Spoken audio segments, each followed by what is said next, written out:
سیدھے راستے پر چلنا بہت مشکل ہے، اسی لیے تو ہم ہر نماز میں دعا کرتے ہیں، اے اللہ ہمیں سیدھے راستے پر چلا۔ تو دو چیزیں ہیں جو ہمارے نبی پاک نے ہماری یاد دہانی کے لیے فرمائی۔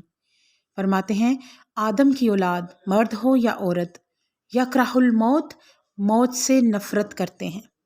کسی سے بھی پوچھئے، مجھ سے پوچھئے کہ آپ مرنا چاہیں گے تو جواب فوراً آئے گا نہیں۔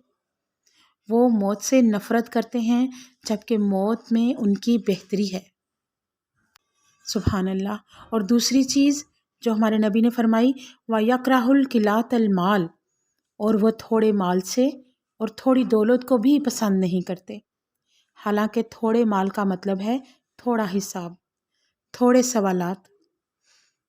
اور یہ بتاتے ہوئے مجھے سیدہ عائشہ کی ایک روایت یاد آتی ہے کہ وہ ایک دن کھڑی تھیں تو انہوں نے ایک صحابی کو آتے دیکھا جو بہت بڑے تاجر تھے، اور انہوں نے سفر تجارت سے واپس آ رہے تھے، ان کے ساتھ پورا قافلہ تھا جس پر ان کا مال و اسباب تھا۔ تو سیدہ عائشہ فرمانے لگیں اے عبداللہ ابن زبیر، تمہیں اللہ کے سامنے بہت دیر تک کھڑا رہنا پڑے گا۔ دیر تک کھڑے رہنے سے مراد کہ اللہ تعالیٰ کے سامنے اس کے سوالوں کا جواب دینا ہوگا کہ کہاں سے کمایا اور کہاں خرچ کیا۔ یعنی انسان کے پاس جتنا زیادہ مال ہوگا اتنا ہی حساب دینا ہوگا۔